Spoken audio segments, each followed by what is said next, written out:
Okay, great. So that's started. The second thing I want to say before I forget, for security reasons, we have you all kind of on forced mute. Please no one take offense. We had an unfortunate Zoom bomber at our last event, and it was really disruptive. So just in the interest of keeping everyone protected, we have the mute function on. When we get to the Q&A, maybe the easiest thing will be if you put your questions in the chat. And by the way, feel free to do that during the talk. We have a very lively chat usually going on, side conversation. Don't hesitate. So just put your questions in the chat. We'll monitor and we'll ask your question for you or unmute you in the order in which we receive the questions. So again, welcome everyone. Today's event is organized by the Rutgers Digital Ethnography Working Group, which is located in the School of Communication and Information at Rutgers University in New Jersey, USA. My name is Melissa Aronchik. I'm a professor here. I'm also the co-founder of this group, along with Dr. Jeff Lane, who's here on the call. Our steering committee for DUG also includes Professor Caitlin Petrie, Professor Joni Rivera, Professor Youngrim Kim, and our graduate coordinator, Dr. Holly Avella. I'm so glad I get to say doctor. She successfully defended her dissertation yesterday on mood mediating technologies. So we all have a shout out for Dr. Avella. Just before we get started, let me just say a word or two about our Digital Ethnography Working Group. We're a group that supports active digital ethnographers and researchers within the SCI Rutgers community. SCI stands for School of Communication and Information, but also far beyond. We aim to support and promote member output and networking. We have internal resources, regular meetings, writing groups, and of course, public events. I'm going to put our contact information into the chat if you'd like to join our mailing list or just learn more about what we do. As I already mentioned about the Zoom chat, please feel free to put ongoing questions, comments, ideas, references into the chat. We'll keep track. Let me cede the floor now to Caitlin to introduce our panelists. Again, thanks all for being here. Hi, everyone. It is such a pleasure to be here with all of you, to see everybody joining from all over the world. It's really a dream, and to talk about a topic that I think is of great interest to our digital ethnography working group community. And so as we were sort of thinking about what we wanted to do events on this academic year, this semester, one thought that we had was that graduate students, students who are in the PhD process are a huge part of our, and really, really central part of our community at DUG, at the Digital Ethnography Working Group, and more broadly. And so we really wanted to have a panel where we could sort of highlight graduate student experiences doing this work. And particularly, I think, outside the context of like the polished conference presentation, you know, where all of the kind of rough edges and the messiness have been sanded away, because that's the nature of a conference presentation or of a journal article, right? And really give us space to dig in as digital ethnographers, many of whom are navigating graduate school right now, navigating the dissertation right now, and then also faculty who may be mentoring students who are doing that, right? Give us space to talk about what digital ethnography looks like in a dissertation, what the process looks like. As I wrote in the description for this event, I think any of us who have done any ethnographic research knows that there's often kind of a gap that emerges between our beautiful, exciting, ambitious research plans at the start of the project, and then, of course, the research realities, right? So we always come up against certain constraints. And I think for dissertating graduate students who are also balancing, you know, TAing and life responsibilities and et cetera, this can be really tricky to navigate. And so I reached out to an amazing panel of recently graduated or soon to graduate PhD students, now one of whom is now already a doctor, doing digital ethnography, or who have done digital ethnography dissertations, and are kind of close to being at the end of that process, to really speak candidly about the kind of nitty gritty, like getting into the details of what it is to do this work in the dissertation format. So I'm really, really, really thrilled to have this amazing group of scholars here. I'm going to introduce them now. And then in terms of the kind of run of show for today, I'm going to kind of interview them myself for maybe 30 to 40 minutes, and then I'll open it up for the question and answer. I would guess there will be a lot of questions and a lively discussion, so I look forward to that, and I'll try to leave quite a lot of time for that at the end. All right, so now to introduce our amazing panel. First, I'd like to introduce Michelle Cera. So Michelle, wave if you're not showing up in my, but I know you're there. Michelle is a doctoral candidate in the sociology department at New York University, where she studies politics, gender, inequality, and social media. She has studied and written about the pandemic and gender inequality, the ethics of digital ethnography, young adult dating practices, and the gendered nature of hookup culture. Her dissertation focuses on far-right extremism on social media platforms and uses a lot of digital ethnography methodology, as well as other types of qualitative methodology. Then we have Dr. Zoe Glatt. So Zoe is, hi Zoe. Zoe is a feminist media scholar with interests in platformized creative industries and labor, social media and influencer cultures, and digital ethnographic methods. She is currently a postdoctoral researcher at Microsoft Research New England, where she's working on her first book manuscript, Demonetized: Inequality, Co-option, and Resistance in the Influencer Industry, as well as new research into the intersections of AI and the creator economy. Importantly, for this group, she is also the co-founder of the Digital Ethnography Collective, which is co-hosting this event with us today, so yay. And it's an interdisciplinary group that explores the intersections of digital culture and ethnographic methods. And she's also currently in the process of setting up the Content Creators Research Network for scholars who are studying influencer industries and creator culture. I would imagine there's quite a few of those folks in this Zoom, so get hooked up with them if you haven't already. And finally, we have Yena Lee. Yena is a PhD candidate in Media, Technology, and Society program at Northwestern School of Communication. Her research interweaves political communication, the sociology of social movements, and political economy of new media to study the mediated forms and processes of democratic participatory politics with a focus on relationships. She has authored publications in leading outlets and peer-reviewed journals that theorize about the relationships in networked grassroots activism, including publications in Information Community and Society, Information Communication and Society, and the International Journal of Communication.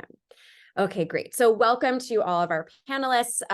Melissa already mentioned the kind of key housekeeping things, which is A, that this is being recorded. So keep that in mind if you want to ask a question. And B, that we have everybody kind of automatically on mute. So when we get to the Q&A, if you want to raise your hand, use the little raise hand emoji thing in the Zoom settings, and we will keep a queue, or you can put your question into the chat if you'd prefer to write it out. All right, so I'd like to begin actually by asking each of our panelists to speak for just a few minutes, maybe 3 to 5 minutes, about your dissertation, to give the audience kind of some basic background of 2 things. So first, what is your topic or was your topic in question, and how did you come to that topic? How did you come to be interested in it and to pursue it for the dissertation work? And then second, what was the type of research or data gathering that you did that you kind of classify under the umbrella of digital ethnography writ large? And I guess I'll go in reverse order from how I introduced. So Yena, let's start with you to kick us off. Yeah, for sure. Thank you so much for the wonderful introduction, Caitlin. So my research dissertation revolves around how content creators are shaping a notion of what a good citizen is in a time and age where a lot of people are coming to platforms, social media, to learn about politics and engage in political movement. And so my working answer to that is that content creators are acting as agents for democratic citizenship. So I propose a model of agentic democratic citizenship and introduce 3 dialogical relationships that constitute that citizenship. And I came to this research interest because I was interested in content creators, and because I used to do research on Twitter, where there are a lot of activists, but they don't call themselves content creators. They're not active. They don't create content for people on an everyday basis. And I was really interested in the patterns in which these people were creating everyday context for political engagement on platform where people go for entertainment originally. So that's how I came to this dissertation. And should I also talk about the digital ethnography aspect of it, Caitlin? Yes, please. Thank you. Yeah. Yeah, so it was kind of hard for me to bound my network to begin with because there isn't a single hashtag, specific hashtags that content creators like, put on their content. So I did start by like typing in issue hashtags like Stop Cop City and mainly using For You page to increase my network of content creators.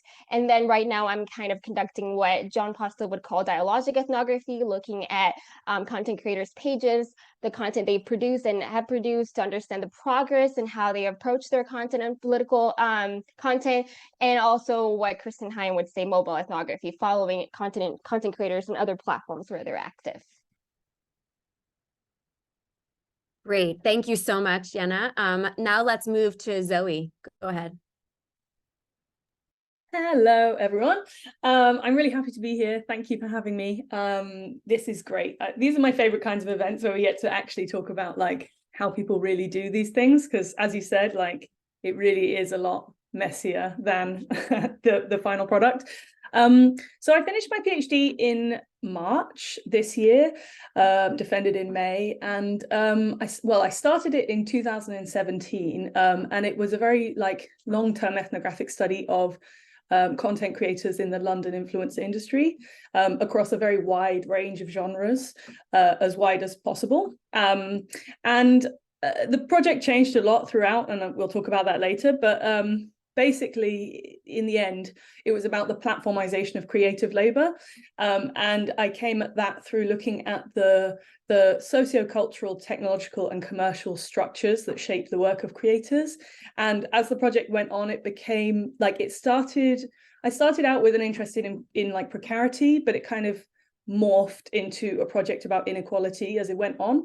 Well, both of those themes, but inequality became a very important theme. So I became interested in how those kind of structures result in inequalities across intersections of identity. And in terms of the research itself, I did quite a lot of different things. There were 4 main strands of my data collection. I did offline field work at a lot of like industry events like VidCon and Summer in the City in both London and LA, but mostly London, where I kind of looked at the industry level, the interactions between creators.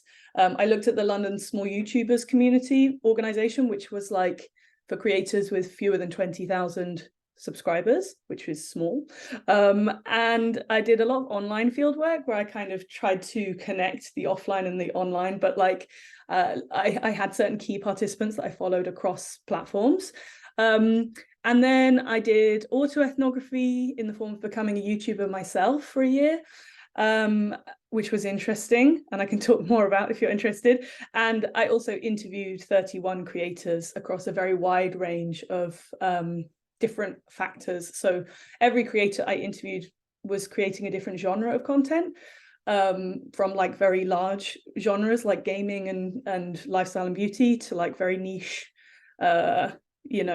like there was a video essayist that made content about ethnomusicology, which was very like, that was probably the most niche person I spoke to.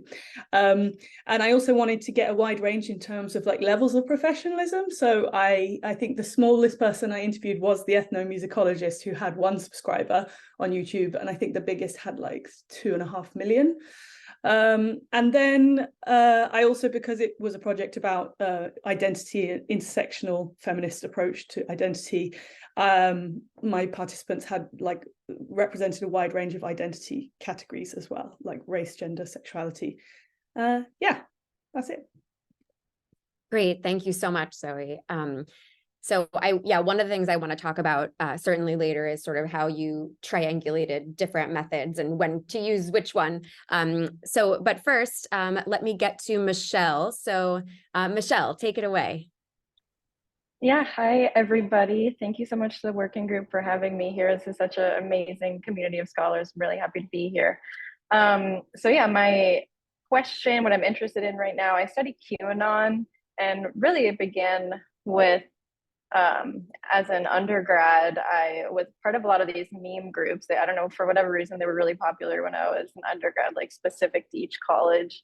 There was like a Yale and a Harvard and a UC Berkeley meme group. And at the time I was doing an honors thesis, and I didn't know I was doing digital ethnography, but I was interviewing people. I was kind of like participating in their groups. I was posting memes myself, kind of like doing some sort of like discourse analysis of the memes. My advisors had no idea what I was doing or talking about, but it really began there. And then I started the PhD program at NYU and was still interested in these methods. I came across QAnon, which began in like 2016, 2017.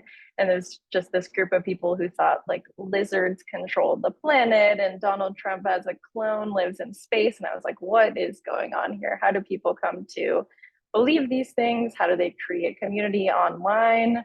I was also really thinking about what it means to participate in politics in this format. Like, it is very different than kind of a traditional protesting offline, lobbying, campaigning. Like, this is a particular style, repertoire, set of tactics online. So I'm trying to kind of understand what that means in kind of the modern digital age to participate in politics in that way, and particularly interested in this like gamification of politics, for lack of a better word, like turning political events into a sort of like codes and numbers and memes and things like that. So that's what I'm interested in.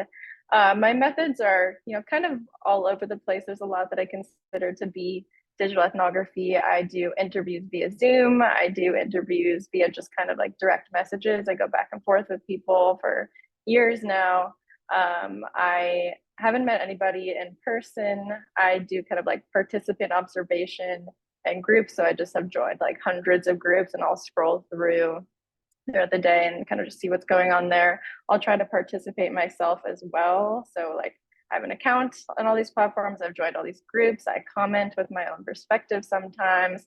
I have like gotten into it with some people who say some crazy things. Like, I try to very much immerse myself in these digital worlds. And yeah, that's what I'm currently up to. Amazing. Thank you all so much. I want to open with kind of a question about research design. So how much of the approaches that you three just described how much of those approaches were the approaches you thought you would be taking embarking on this dissertation project? And how much did things sort of emerge along the way? Like, oh, I actually really need to do like Zoom interviews, right? Or I'm not sure. I think I need to, get more immersion in this or that way. Like, if you can talk a little bit about the process of sort of iteration, right? So the research design at the beginning, and then where you've ended up, and what that kind of narrative of change was like. And then related to that, if you could tell us about a time, if there was one, where you sort of found yourself having to make a compromise, right? So you come across a challenge, something about the data collection is not going quite as you expected or hoped it would, and you need to pivot, because I think most of us encounter those moments, even far past the dissertation. So yeah, just talking about your experience of kind of iterating, pivoting when things don't go as you'd hoped. And I'll get Zoe first on that one. Yeah, good questions. I mean, my project changed so much from start to finish. So there were many moments of pivoting and iteration, as is the way with ethnography. I think that's like the point.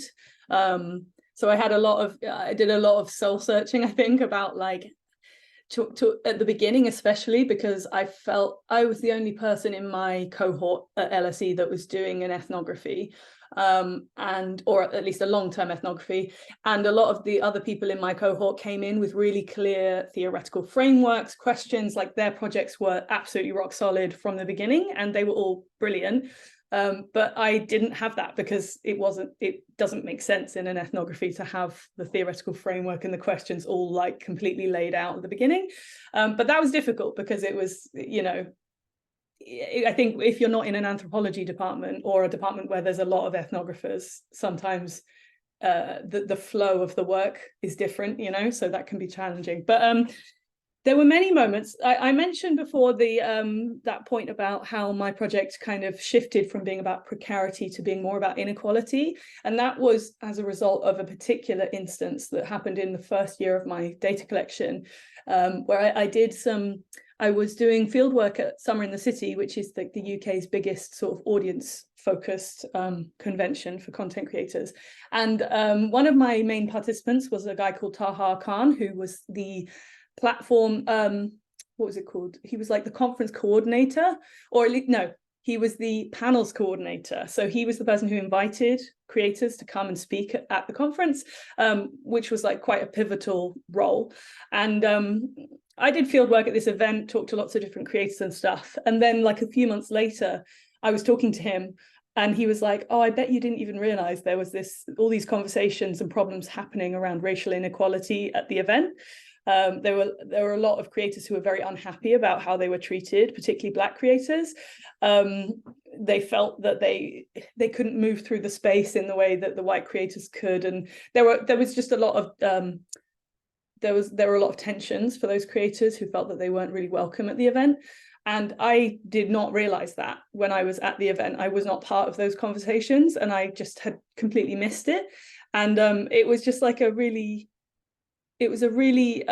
illuminating moment, or like a humbling moment as well in my field work, where you kind of course we all know that our research is like situated and you can't capture everything, and you know that's okay, but I felt like I had kind of failed in that moment to gather something that was actually really important.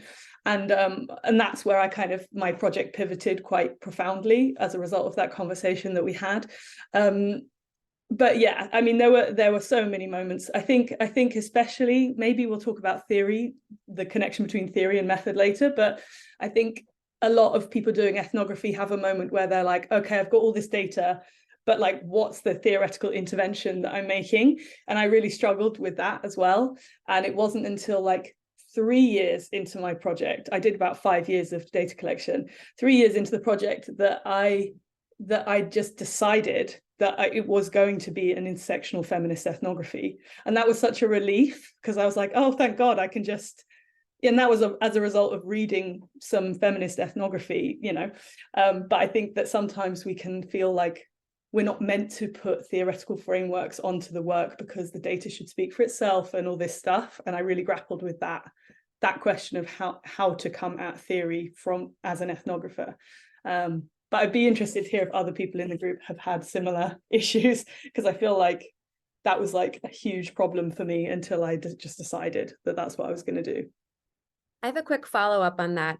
So when you had that kind of pivotal conversation where you realized like, oh, I've been missing this like big thing that's happening, how did you adjust how did that impact not only when you were, you know, bringing theory in, but also the empirical like data collection that you were doing? How did you adjust based on that pivotal conversation? Yeah, it's a good point. Yeah, because I was like midway through my data collection, so I was still selecting interviewees and stuff like that. So it definitely had an impact on the creators that I chose to speak to, in terms of making like a more conscious effort to have a more diverse array of content creators. I already wanted that going in, but to really think about it and actually bring more attention to that in the interviews. And also just in terms of like when I went and did in-person field work and when I did online field work, just paying closer attention to the racial dynamics in particular, but also other questions of inequality, going to certain panels, speaking to different creators, and just being more attentive to those questions in how I was oriented to the field. Great, thank you.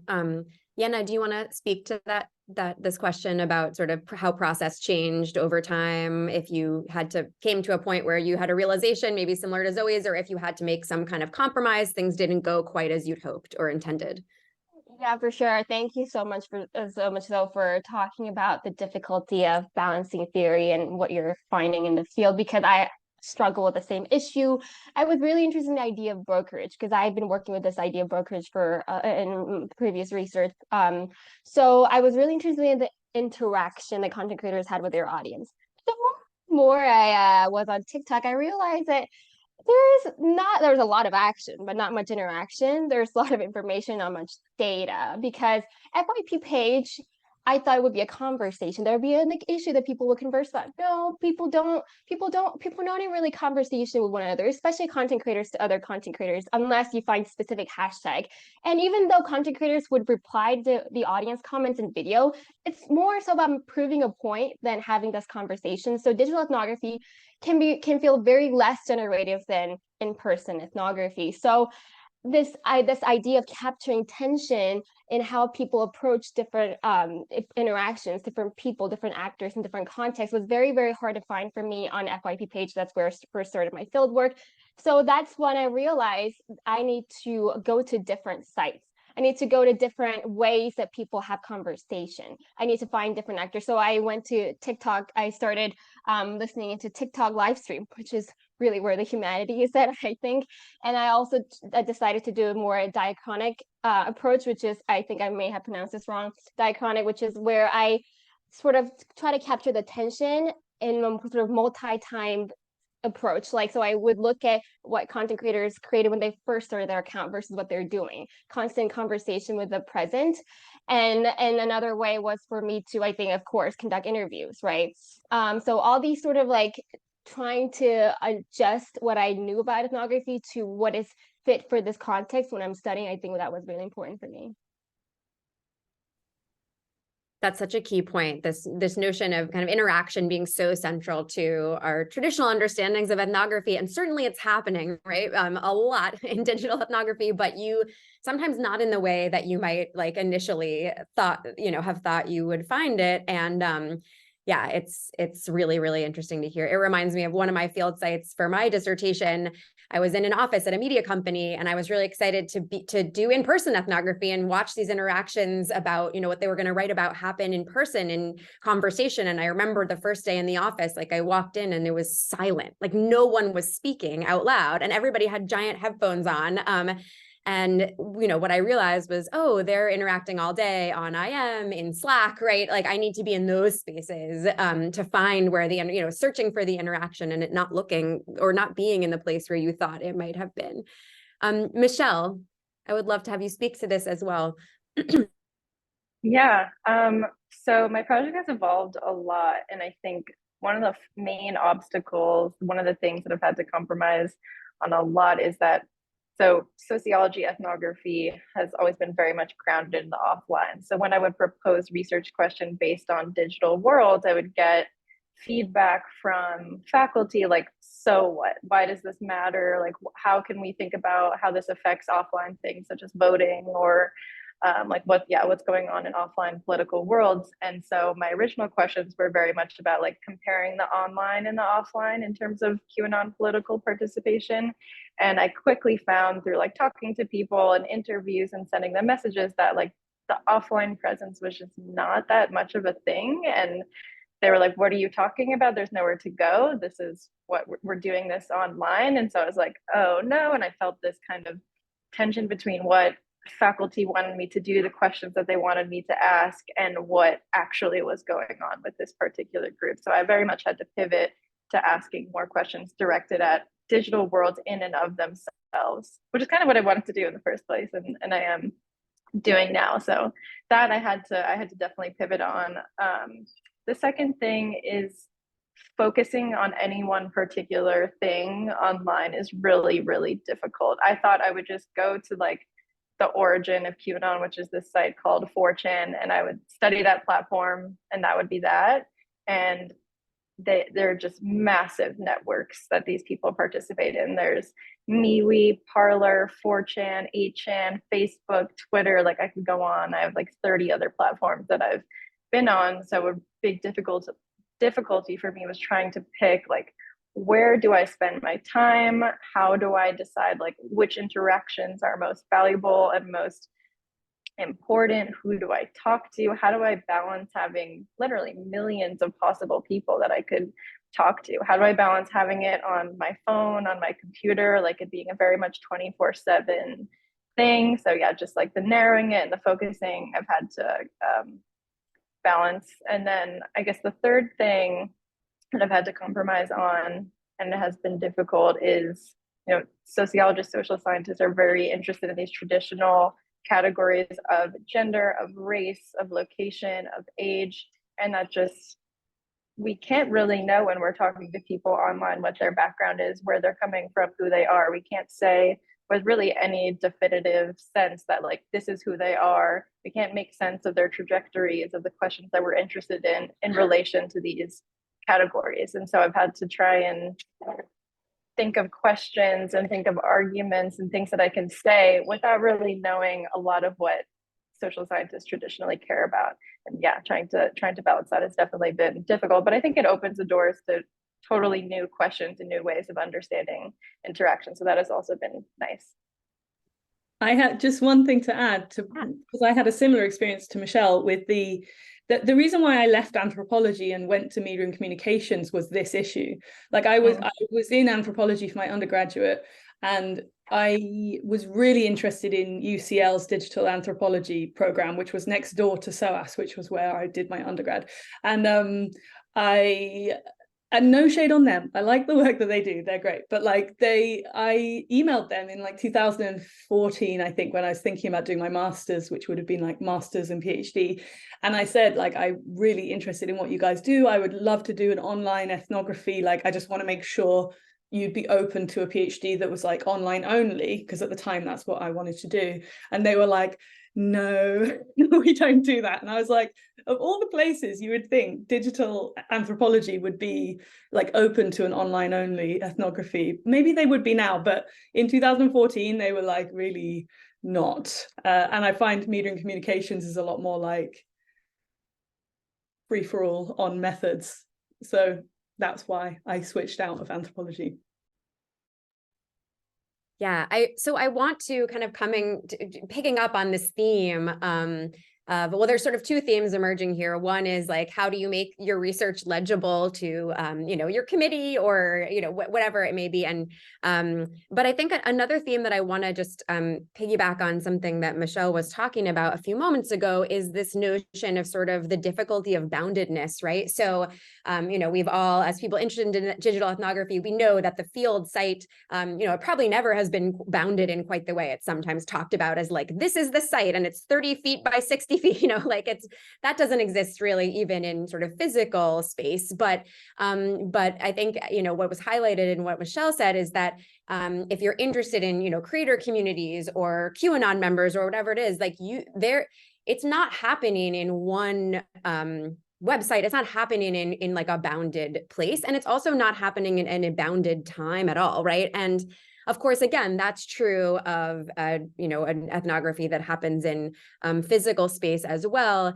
But I think there is some challenge where you could sort of always be collecting data. Like you literally can do it from your, kitchen table if you're doing digital ethnography. And so I'm curious how you three have navigated making boundaries around your field work, whether from a methodological perspective of, I decided that I was going to bracket it in this or that way. From a kind of practical perspective of, I was also TAing and I was also an RA for a faculty member. And I was also like working on a co-authored project with somebody else. And I was also organizing a graduate symposium on whatever, right? And also maybe trying to even have a life. Imagine that.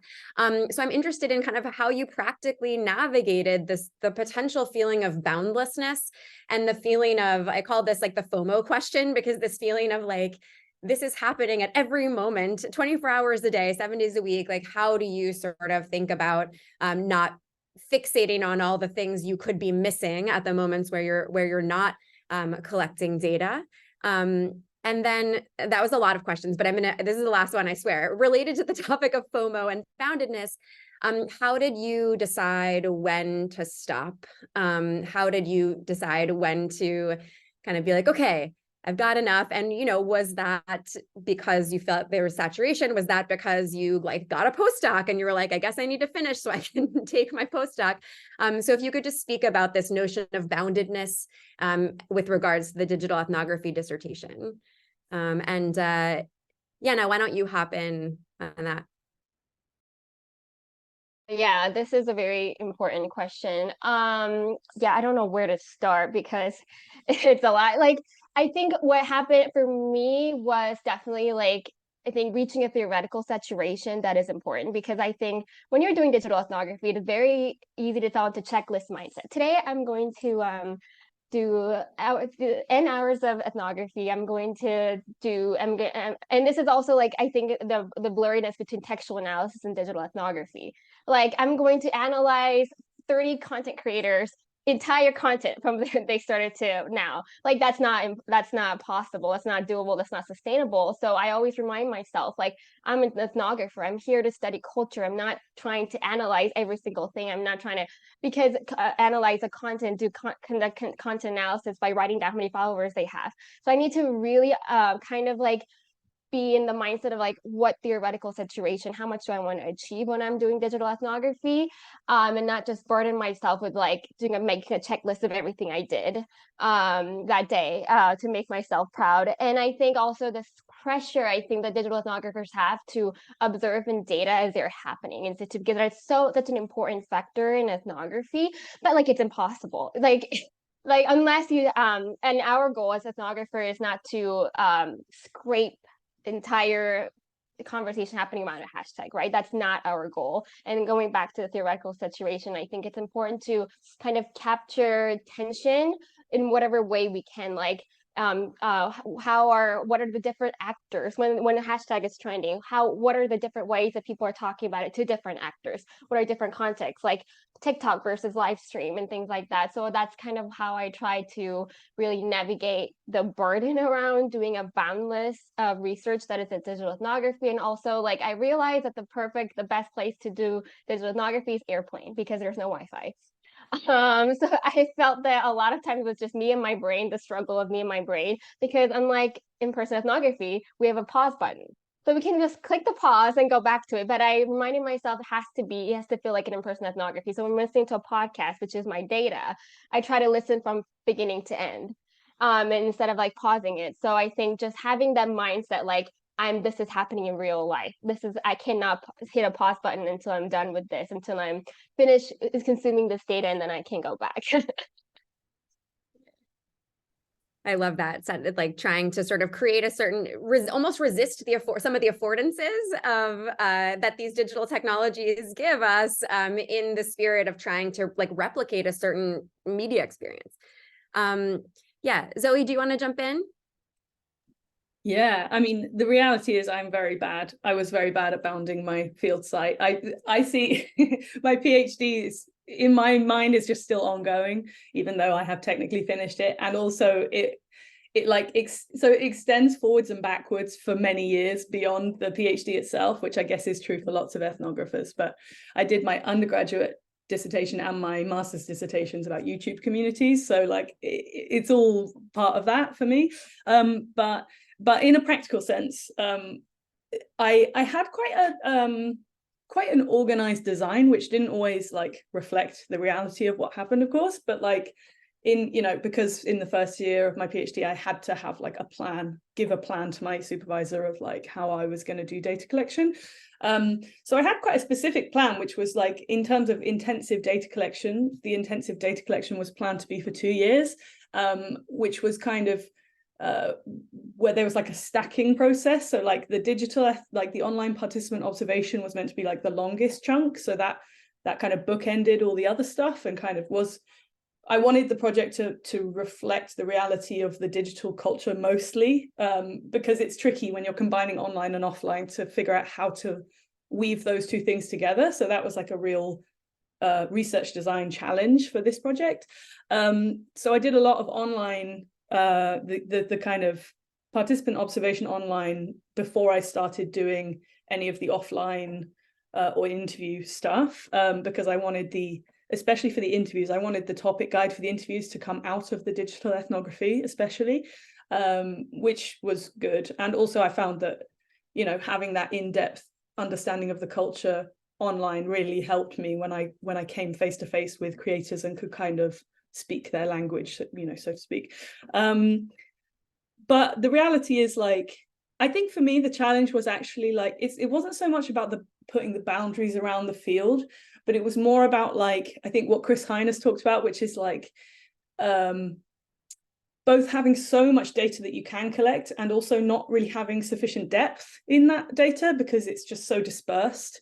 And I think especially for me, because I had a lot of different types of data collection, it felt at times like each piece was really shallow, and it didn't, I had to really try hard to link those things together. So the answer I came to in the end was like what I kind of called, this isn't a formal thing, but like what I ended up calling like a participant-centered approach, which was like, or a key participant-centered approach. So I had my 31 interviewees who were all different creators, and I made sure that even though I was interacting with lots of other creators online and offline throughout the research, I made sure to basically watch all of the videos of those 31 people and like observe them across different platforms. I interacted with them multiple times in person as well. So I had that I could achieve that kind of depth and also try to knit together the online and the offline fieldwork in a way that felt satisfying and not like random, because I think that can be difficult when you're trying to connect very disparate spaces. And I mean, it was easy to bound the offline fieldwork because I just went to certain events, and I kind of COVID happened, so I couldn't go to any more, which really helped. In terms of the online fieldwork, I didn't bound it at all. I literally kept collecting that data until the day I submitted the PhD. I actually added a whole example about Substack the day before my deadline, which I wouldn't recommend, but like, I really wanted, I don't know, I probably, as a like kind of to give a sort of numeric answer, I probably watched or engaged with creators for at least an hour or more every day of my PhD. So that online. So that kind of, managed to keep that like sense of an ongoing connection and observation, but obviously over time it changed who I was like paying attention to and what genres and stuff. Yeah, I actually think that hour a day, or like at least an hour a day, is just like a helpful concretizing thing. Yeah.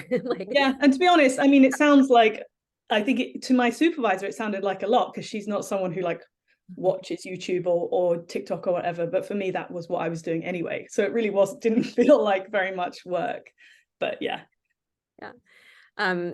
I see Yena just wrote in the chat, hour a day is my mantra. That's really this is so interesting. I love that. So Michelle, you mentioned in the previous response 30 different platforms. How on earth did you navigate the question of bounds and boundaries? Yeah, I was really overwhelmed at first, trying to like bounce between these 30 different platforms. What I found most useful in trying to pick like where I was going to focus my attention was in interviews. One of the first questions I would ask is like, what are your favorite platforms? Where do you spend most of your time? And it turned out after like 10 interviews or so, the same like 5-ish platforms came up. So I really just bounded it based on what people were telling me and where they were going. And then I kind of created this tracker, which I found to be super helpful for me. It's like a spreadsheet field note tracker where I have the name of the platform, how many hours I've spent there, the date, the times that I've been there. I like link to my field notes, and so I can kind of see it all laid out. And this is kind of arbitrary, but I'm like, once I get to like 35, 40 hours on each platform, I'll be done, which is again arbitrary, but putting into some sort of numbers is really helpful. Having the tracker has been really helpful because I can see my progress. I can see, oh, I need to spend 5 more hours actually on this platform versus this other platform, and kind of make sure it's a little bit as far as it can be equal. And also in terms of kind of like picking where to focus my energy, I kind of just like went where the links took me. Like I would see a post, click on a link, get sent to another platform. I'd be on that platform, get sent to another one, and just kind of like followed this link footprint, if that makes sense, around until I kind of ended up in pretty much the same 4 or 5 platforms, which I now focus on. And then in terms of stopping, I haven't stopped. I'm still going. This is actually a difficult thing for me to decide, like, okay, I've done enough. But I think when things stop being surprising is kind of what I've told myself. When I stop being like, whoa to the content that I'm seeing, which is hard to do when people think like Elon Musk has a body double and Hillary Clinton drinks blood. Like, I'm perpetually surprised by these things, but yeah, I guess that feeling of saturation will come when I stop seeing things that, like, you know, I stop seeing things that I hadn't seen, that I've seen before, or yeah, I feel like I have answered at least somewhat usefully the questions that I set out to ask. But yeah, I haven't stopped, so it's ongoing. Yeah, I think I'm really really interested in this kind of notion of I'm hearing in these like responses a lot of different ways of kind of bounding or just deciding, okay, this is what's going to be like in the tent of this project and this is what isn't. And I don't know, I think one thing that's really exciting about like this group coming together, this chat, like so many graduate students working on this, is that this is a collective kind of knowledge, like we're feeling our way toward figuring out ways to do this work and what works. And so it's just really thrilling. Okay, I'm going to turn it over to the question and answer after my last question, which is because it's really, Melissa did like amazing work compiling all the questions so far. Thank you so much. I was like, how am I going to find these in the chat? The last question though that I want to pose before I turn it over to Q&A is about field notes. So, you know, obviously field notes are a really, really central aspect of ethnographic research. There's whole books written about how to write them and different approaches to writing them. One of the challenges that I think occurs, or maybe I'll just speak for myself with times I've done, you know, digital ethnographic methods, is that you can, you know, take a screenshot, right? You can actually copy paste an entire verbatim conversation that happened between two people. And so sometimes I think there's a question about what is the role of field notes, right? What is the role of field notes? We can easily imagine if you're in an in-person, like if you're doing field work at a party, you know, you have to write stuff down after because you're not going to like creepily videotape everyone at the party. So there was a sort of documentation, and that was one of the aspects of field notes, but far from the only one, right? And so I'm interested in how you thought about field notes in your work. How do you know, is it documentation? Is it less of that because you're relying more on verbatim or screenshots or whatever? Is it, you know, are they more interpretive than you expected? Does it even make sense to make a distinction between, you know, documenting and interpreting? And just what is the field note in a digital ethnography dissertation, and how did you think about that? Yeah, any of you just jump in, feel free. I can go first if you great. like. Yeah, it's a great question. And I think it's another example of a thing where like the polished final product or the correct answer is not the same as the actual reality. For me, you know, when I went to in-person stuff, obviously I wrote field notes throughout the day and then I wrote stuff up afterwards. And that was very much just kind of the norm, you know, what you have to do. But when I was collecting stuff online, I used NVivo to capture all of my data across like interview transcripts, field notes, screenshots, all of the different types. If anyone's interested in the nitty-gritty of that, I have for the Digital Ethnography Collective, I did a workshop about that in like 2019, which is on our YouTube channel. Yeah, with the online stuff, I collected screenshots and I didn't write full field notes most of the time, but I would always make sure that I attached a memo to the screenshot, which explained why, like for what reason I was collecting it, which basically, like, while I didn't do the full field notes, I really wanted to make sure that I engaged on an analytic level when I collected those things, so it wasn't just a big pile of stuff that was irrelevant. So I would put a memo on it, but then I would also code it in the moment. So nothing I had a lot of codes, like 600 or something, but like in the moment of collecting something, I'd always code it for like the kind of analytic level, and then I'd also code it for the name of the person, the date of the collection, and no, that was it, name of person, date, and then I would code it, and I would go to my codes every time I collected something. I went to my codes and I made sure that any like, I can't remember what the name is. It was based on Loftland's. I'll look it up and I'll send it out if it's useful. But like basically the small level of the analytic category, which was just kind of descriptive, I would make sure that that went inside a bigger category of analysis. So nothing was just floating around as like just a random little like blah. It was like I've coded it, and then I've also kind of thought on a higher level about the thematic analysis. And then periodically I would put even bigger categories, like those second tier categories, into third tier categories, which became my like chapters basically in the end. And some of them fell away and all that stuff. But yeah, I mean, I think the nature of the beast is that you do end up collecting. This is true of any ethnography, but especially I think with digital ethnography, there's a risk of collecting so much stuff that doesn't end up being used. But that's fine. It's not really a risk. It's just part of the process. But I would say in the end, probably like, 98% of my data didn't make it into my dissertation, which is probably like too much. So yeah. But I think that I will say that the first piece of offline fieldwork that I did, which was at the Creators for Change Summit, which was a YouTube event in 2018. That was, I wrote proper field notes for that because I used it as part of the assessment for a methods course on ethnography, but it also ended up being field notes for my dissertation.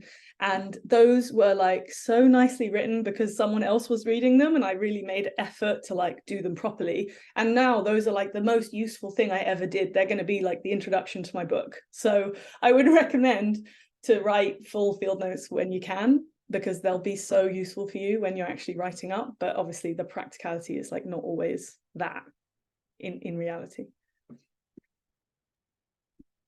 Other panelists want to speak to this question of field notes?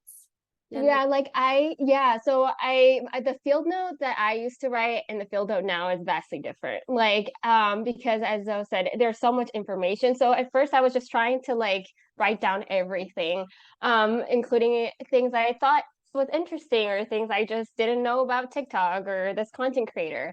And then right now, I sort of write my field note more on focus on more on the theoretical frameworks I already have laid out, and then I link the TikTok video, my field notes. So I think it's really important for digital ethnography to be very diligent about analyzing coding from the very beginning, so you can find that focus that you want to really delve into, because as I mentioned, there's so much information, and turning that into data is the key. I use Workflowy and Notion. I used to use Notion, but Notion, I got really preoccupied how pretty everything looked. So I just use Workflowy now. Yeah, I can share on this as well. One thing I really love about field notes in digital ethnography is that it's so concurrent. I don't have to like after the fact reflect on or interpret what was happening. I have like two screens, and on one screen I'll have the social media platform, the other screen I'll have my notes. And then I like to separate the notes that I'm taking into like my interpretation or analysis versus just like the who, what, where, when, why question. So I'm making sure that I'm separating like my understanding of what's going on versus like this is exactly what's going on. And another great thing about digital ethnographic methods is that I have the data as it is. Like I'm not having to like make anything up or interpret anything.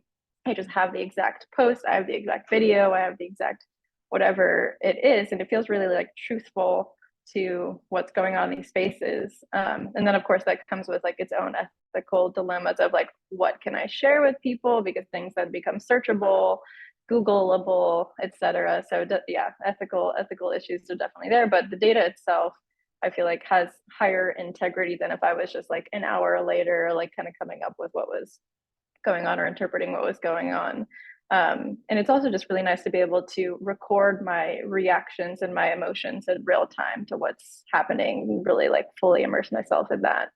And then I'll say last is just I like to keep different kinds of data in different places. So I have like my field notes for just scrolling through in one place. I also do like these screen share interviews where I'll ask someone to like actually, I'll see their screen and they'll like walk me through the different platforms that they're on. So I'll have like my field notes for that in a different place. And then I have like these like DM interviews where I'm just kind of messaging back and forth with people. I have my notes for that in a different place. So I'm making sure that I'm keeping different kinds of data in different places and understanding my reactions and the interactions that are happening there in different ways, and kind of being able to put them together at the end, if that makes sense. Yeah, absolutely. There have been some questions in the chat about how to kind of, considering that a lot of digital ethnographic projects kind of have mixed methods or just like mixed modes of data. This is super helpful to hear kind of practically how people organize this. Okay, I'm going to kind of open it up to Q&A. We've already had an incredibly energetic chat where people are sharing resources, and it's really wonderful to see. There's so many questions that have been asked in the even in the document Melissa put together, and now there's more. So I'm going to try to synthesize like a couple of the themes, because we have about 30 minutes left, to try to get to the end of as many of the questions as I can. So a lot of folks are raising, and Michelle, you kind of segued into this, questions about ethics, and relatedly maybe questions about, and this might be kind of, definitely as relevant for Michelle's work, and I would love to hear the other two as well, about safety, right? So, so in terms of, I guess I'll first ask the ethics one. So folks have asked questions about IRB, right? How do you kind of navigate IRB applications for this kind of research? Given that, IRBs sometimes, sometimes it feels like when we do just in-person ethnography, it's like not what they're set up to deal with. Digital ethnography is obviously even more recently developed method. And how did you deal with, in terms of your own thinking about ethics, like, presenting yourself in these spaces, but also things like assigning pseudonyms and stuff like that, the kind of nitty-gritty of navigating the ethics of this research? Michelle, yeah, you're unmuted. You can go ahead. Yeah, I can start with that, because I think a lot about the ethics of these things. First, which the IRB is not great with these things. I just don't think they're equipped to understand the differences involved in the digital ethnography versus an offline ethnography. So they ask questions about like, is this group public? Is this group private? Which is really difficult to ascertain online. Like there's this kind of like spectrum or continuum of publicness and privacy, which is really, it's hard to kind of like set a boundary with that. So I've had to think about what it means to be on public view or not, if the people that I'm talking to want their posts to be shared or not, etc. So navigating that has been difficult, and I've kind of just tried to like ask people one-on-one. If I know I want to use a particular post or video, etc., I'll be like, I'm really interested in this thing you said. This is potentially where it could go. I'm thinking about, writing a journal article. I'll be very explicit about it being part of my dissertation, although I can't, anticipate exactly what the risk to them could possibly be. I try to be as like open and upfront about that as possible. And then in terms of like, do I use my own name? Do I use pseudonyms for them?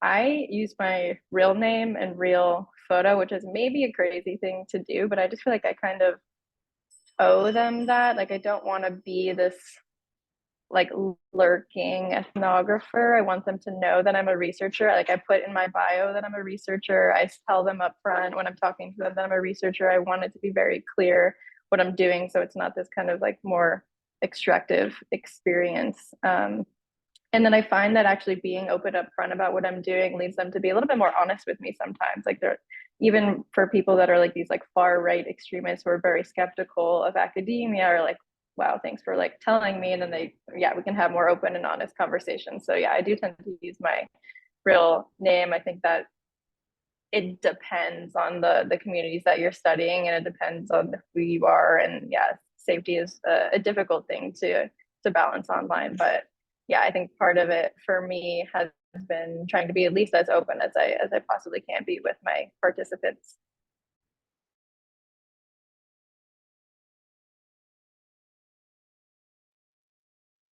Anyone else want to jump in on the question of IRB and ethics stuff? Yena? I mean, Michelle, like I don't know how you study right-wing actor, because I wanted to, but I was like, maybe when I'm done with this project, I will have more courage. But I think, yeah, IRB is just a hassle, right? I think it's just very important to, like, for me, like, one thing that I really want to start implementing is kind of have this relationship with the content creators, especially because they're, most of them are, marginalized individuals, really putting themselves out there. Despite the risk to, talk about talk about social justice issues. And there's so much hate that they receive on an everyday basis. And I do want to do something more than just like, giving the content creators like $25 gift card, right? So like, I think it's always important to kind of be thinking about how I can be of help, of assistance, in ways that are just not monetary, just not just temporary. And so, I mean, I'm part of a lab called Digital Apothecary Lab, started by Professor Moy Bailey in my school, and we definitely and some couple of us are working on a paper on like challenges that content creators face with accessibility. So like maybe having a chapter on like the practical sort of challenges the content creators face and how can academic community as a whole can provide like design solutions or things like that for these critical issues. I think could be one way we could be of support as academics. Yeah, I have a couple of things. I totally agree with the general vibe, which is like, don't be a dick, if people like you want people, you don't want to be extractive, right? And it varies a lot depending on who you're studying. But for me, my kind of ethics Bible, which probably lots of people use, is the AIR ethics guidelines, the AIR being the Association of Internet Researchers. I think they're on their 3rd iteration now, they're working on the 4th. Really useful document for anyone who's grappling with online ethics. And I think like the main thing I took away from that document is to go beyond like platform terms and conditions. Like it's not about just like, oh, well, they said I couldn't do this. And sometimes it's actually, it's subverting platform terms and conditions as well. Sometimes, I mean, the terms and conditions are really just to protect the platform, it's not got anything to do with researchers in a lot of ways. But yeah, for me, one of the reasons why I wanted to interview people, aside from it just being useful to interview people, is that when I interviewed people, they signed consent forms for me to firstly use their names, like their real names, and secondly to correlate their name and their interview transcript with their online activity.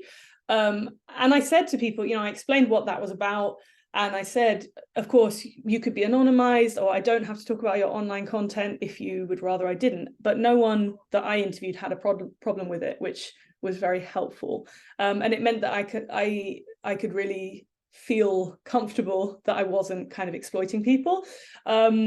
And I also practiced like ongoing consent. So when I wrote something, I would often, or usually, especially if it was sensitive, I would send it back to the creator to read and to tell me if they were unhappy with anything I'd written or if I had misinterpreted anything they had said. And they no one ever told me they were unhappy with it. Sometimes they added clarifications or extra details, which was really helpful. It is a bit stressful asking that though, because it's like it feels vulnerable, like sharing, and it depends who you're speaking about and whether it's appropriate to share your like final product with your participants. But in my case, it was.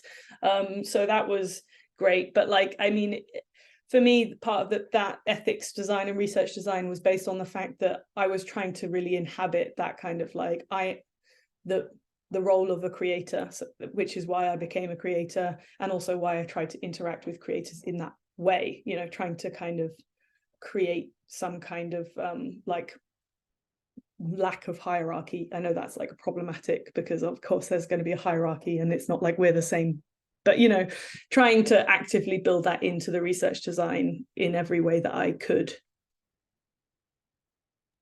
Thank you. Yeah, so there's another very lively conversation going on and a couple of questions about some students or researchers using discourse analysis or critical discourse analysis, some content analysis, right?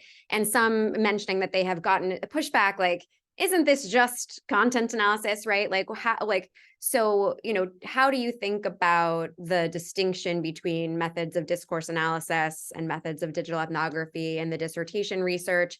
How do you frame that for potentially the grumpy, skeptical reviewer that you have to deal with? I can say something to that. I think that the reality is a lot muddier than we would like to believe. But like, of course, when you're doing online stuff, it depending on what you're looking at. But if you're looking at like people who create content, then of course you're going to be looking at some content.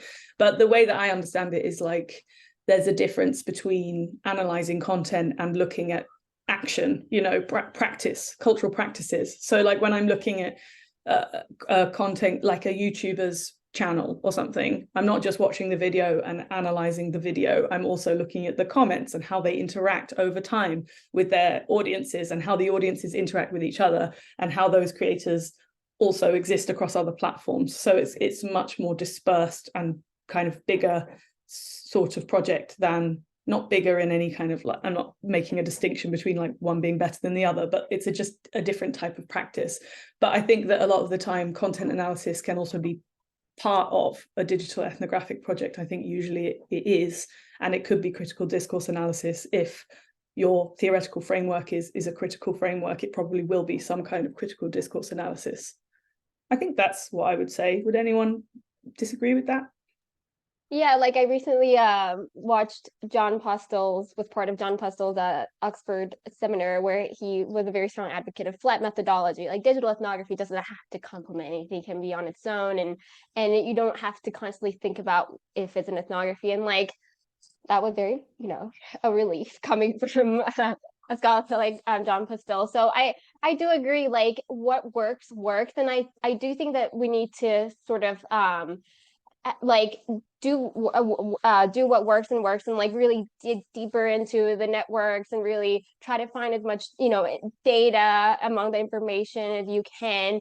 Go to listen to people's podcasts, go to live streams. But when it comes to sort of like differentiating the different terminologies, yes, I think that critical discourse analysis and content analysis can be part of the ethnographic project, right? But I think that part of what makes ethnography is that we are really interested in the, what Zoe emphasized, culture, right? The cultural context, really understanding the context of what is happening. And so of course there's a term called archival ethnography, so it's a kind of sort of similar baseline here. And so I think it's always important to sort of understand that ethnography is not just like analyzing, comparing what people said about understanding the interaction of the culture of it all.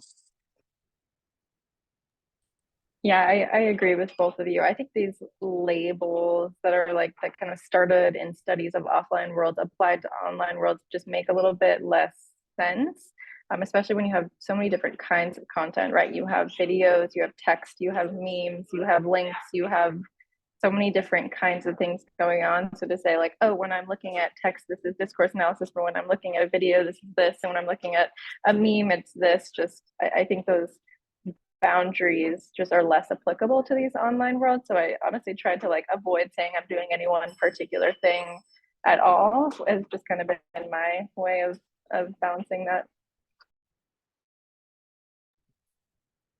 Yeah, I think that's really helpful. And sometimes it's like, we can also point to each other's work as like, this is how this person did it, right? Like that's a really important sort of way of building, like a critical mass for legitimacy, or making our methods legible in academia.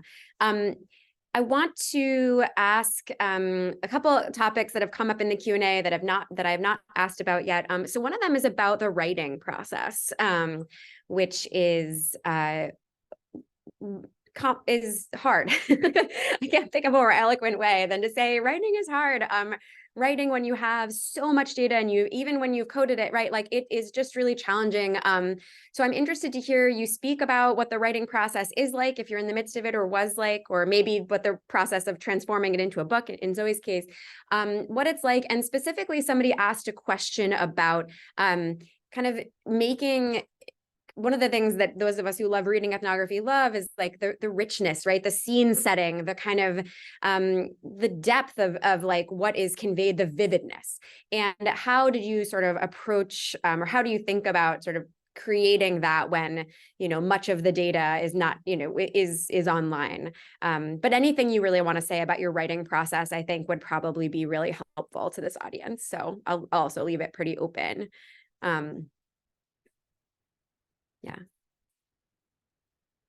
Yeah. Zoe, go ahead. I was just going to say someone else can go first if they want to. I could also go first. I don't mind. I'm at the writing stage, so I feel Zoe, you got this. I mean, so I have I think a comforting answer for the people currently working on dissertations, which is we all want it to read beautifully and to do all the thick description and really put the reader in the moment and all that stuff. But it's really hard and it takes loads of time to do that. And okay, you other guys here might disagree, but in order to pass a PhD, you don't necessarily need to do all of that. Obviously, it's nice if you can, but for me, I'm trying. I basically ran out of time, you know, partly because I had a baby and then I was very much struggling to finish the PhD on time. But I ended up leaning very heavily on my interview transcripts, which wasn't what I wanted to do, but it was just so much easier to make the arguments I wanted to make with quotes, like, boom, there you go, there's the data, like someone said it, you know, even though it would have been so much nicer to like really paint the scene and have those arguments made from the field work, especially from the offline and the online field work. And it was fine, you know, the examiners did not care in the end. But in the process of writing the book, I really want to like bring that stuff forward because it's what's so fun. It's like why we love ethnography is like reading ethnographies is such a joy when they're like written really well and it really puts you in the place and makes you understand the culture. But like, don't stress too much about it if you're working on a PhD now and you don't have time or you are struggling to like really get that thick description in. That's what I think. I don't know. I have kind of a suggestion when it comes to like writing about digital ethnographies, which came to me when I went to this conference at Yale called Mixed Realities, and there were several students whose dissertations were like multimedia. And for some of them, like their committees really didn't like that they were including other things besides writing. But I think what is great about digital ethnography is like you have all of this kind of like immersive data, and as the extent to which you can include that as part of the dissertation itself, like it doesn't just have to be me writing chapters, but I could also like show you a video that I'm talking about, hopefully, or show you the images, show you the memes, like show you the links that I'm kind of analyzing, and kind of like put you in the moment there by doing that. So like the extent to which I can include things other than text, I think will ultimately like make for a better dissertation. If that makes sense.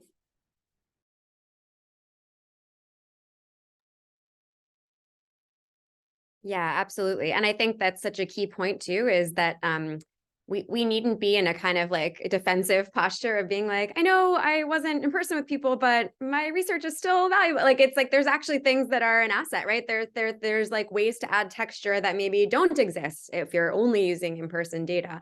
I think it's really important to trumpet those. Yena, do you have thoughts on this? Honestly, as a person still writing, like this is great. I was actually kind of thinking about that, like because I heard that when we're publishing this into a book, when you get to the stage, it's very hard to include images that are not our own. So I don't know if you've had a sort of issue with that, because I know you're in a publishing stage, like screenshots or anything, images that you didn't create. Did you have any issue? I mean, Caitlin and Jeff and Melissa might know more about this. I never, in my PhD, I didn't include any screenshots. I used photos that I took during offline fieldwork, but I never actually used screenshots in the thesis because I wasn't sure, even in the thesis, about doing that.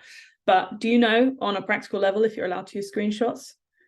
I use screenshots in something that I recently published, but that was with a particular journal, so I'm not sure if that varies by journal or not. Certainly, in my case, I think in my book, I did have a screenshot of a tweet, and Twitter, well, who knows now? I mean, it was like still Twitter, you know, well, they flew out the window, but they did have a lot of stipulations at the time about how the logo would look. Like that's the main thing is, and I think they wanted it like in color, which was, the book had no images in, you know, but you can apply for a special permission, and, you know, there's hopefully like people at the press that will kind of help you navigate that. And also again, like all bets are off with that particular platform. But also I think some presses say, you know, images are more expensive. They have limits on kind of the number of images that they want, or they might say you need to pay for, you know, images above a certain amount, a certain number. So just something to be thinking about. Okay. I'm going to, Melissa flagged another question in the chat. Okay. Interested in how you reach out to your participants for interviews. Yeah. So we haven't talked about access yet. So let's talk about that for a minute, right? How did you kind of get into these communities? How did you reach out? Like, so it literally, like, what did you prompt people with? I think like the more granular, the better, the more concrete, the better, because it always feels, or at least speaking for myself, quite daunting to kind of like cold reach out to someone. So yeah.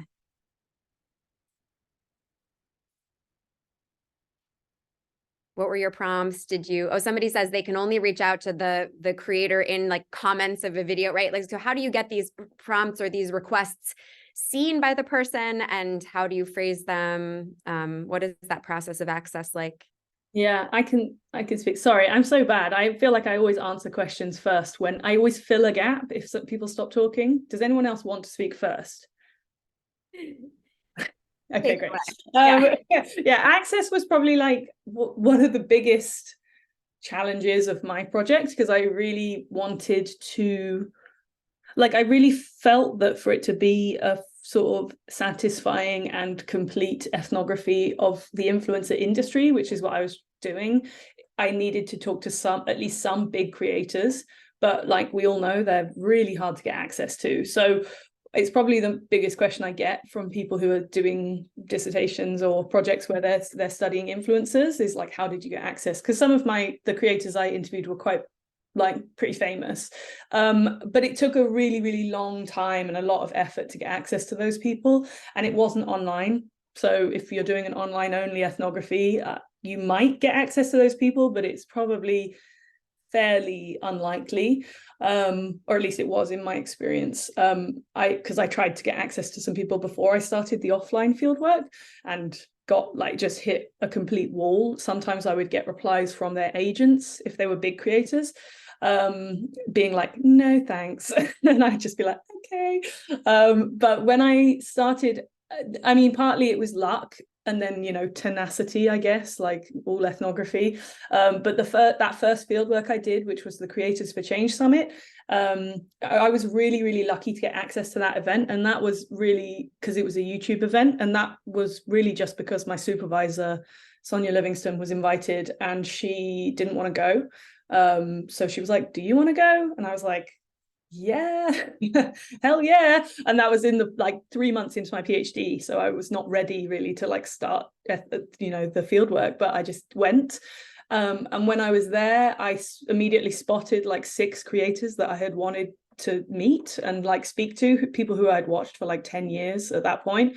And I kind of sat next to one of them and like made small talk with him, and he's now my friend, Jazza. He turned out to like, it was just very lucky. This is how it is with ethnography. Like, you just have to try and talk to people and see what happens. And just, if you see an opening, just go for it, you know? But that's if you're doing the in-person stuff. So anyway, it turned out that he was doing a master's at the Oxford Internet Institute. So he was really interested in what I was doing. He also knew all of the creators in the UK scene, because he was like one of a real like OG creator, even though he was a small creator at the time. So he introduced me to a lot of people. He brought me as a +1 to the green rooms at events. So I got to be in those really elite kind of exclusive spaces, and then I was able to meet other creators and so on and so forth. But like, I think having that, what's the word when you have like one person who's your kind of in, there's like an ethnography word for that. I can't remember what it is, but and it's a sponsor, is that right, Jeff? Yeah, exactly. Yeah. He was like, him and Taha, I met them both at that first event, and they were like my greatest sponsors. Like, they were just, I was so lucky that I met them there. And that we had things in common that we were interested in. And yeah, they introduced me to a lot of people. And even then, people they introduced me to, I had to meet them, some of them 2 or 3 or 4 times before they agreed to be interviewed, because they were like, who the fuck are you? Like, just some researcher, like, hanging out in their space, you know? So yeah, it took a lot of effort. But I mean, also, I would say that if you're studying content creators, at the beginning of my project, I wanted to only look at professional creators, so people who were doing it full time. And I'm really glad that my supervisor said, why do you only want to look at big full-time creators? Like, wouldn't you learn something interesting from speaking to small creators or creators who are struggling to make it? And that was the best piece of advice, because a lot of the most useful data I got was from talking to small creators who were not doing well, like by any technical measure. They had like the best insights about the barriers to entry in the industry. So it's okay, you might just have to change your questions a bit. If you were planning to talk to huge creators and you can't access them, it doesn't mean that it won't be a super interesting project if you just switch gears a bit and talk to different creators. Small creators are a lot easier to get access to, obviously. You can probably just send them a message on Twitter and they'll be like, cool, great,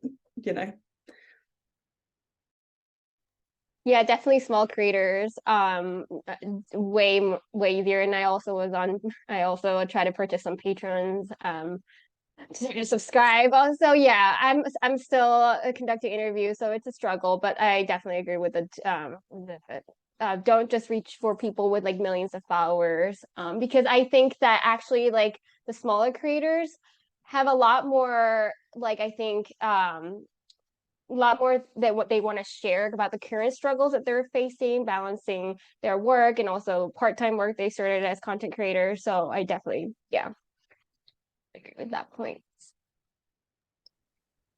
Yeah, access has been particularly tough for me, given I study in extremist community. So half the time I have people saying just like really mean things to me, which I'm kind of like very jaded about at this point.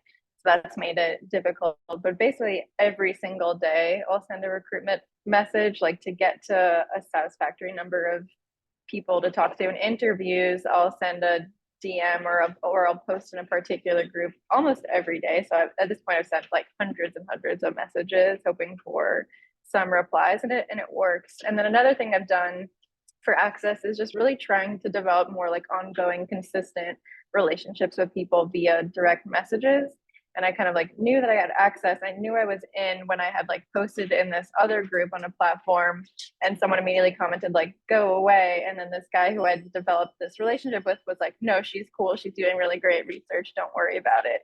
So I felt like because I had developed a closer, more ongoing relationship with someone and they like defended me in that space, I was like, okay, yeah, I've finally gotten in. I finally have access. So I really think it's a lot about like persistence, relationship building, and honesty and transparency.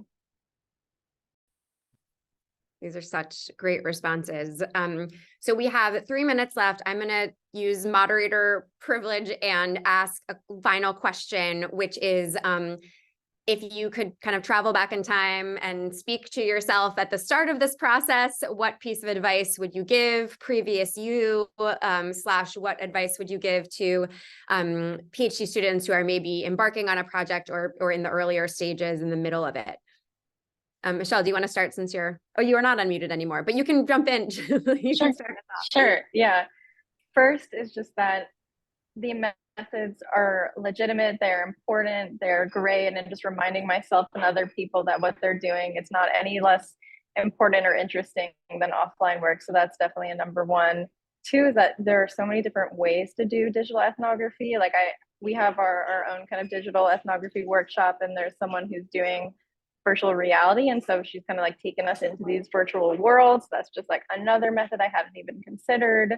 So just, yeah, the diversity of methods is really important to think about. And then third, and this might be particular to my community, is that like ghosting, rejection, harassment even are kind of part of the process, and to be aware of that and to understand that like not everything is going to be easy, not everyone's going to be friendly, and not everyone's going to answer you, and you might have to deal with some particularly difficult things at times. But that is part of the process, unfortunately. So yeah, that would be my 3 takeaways.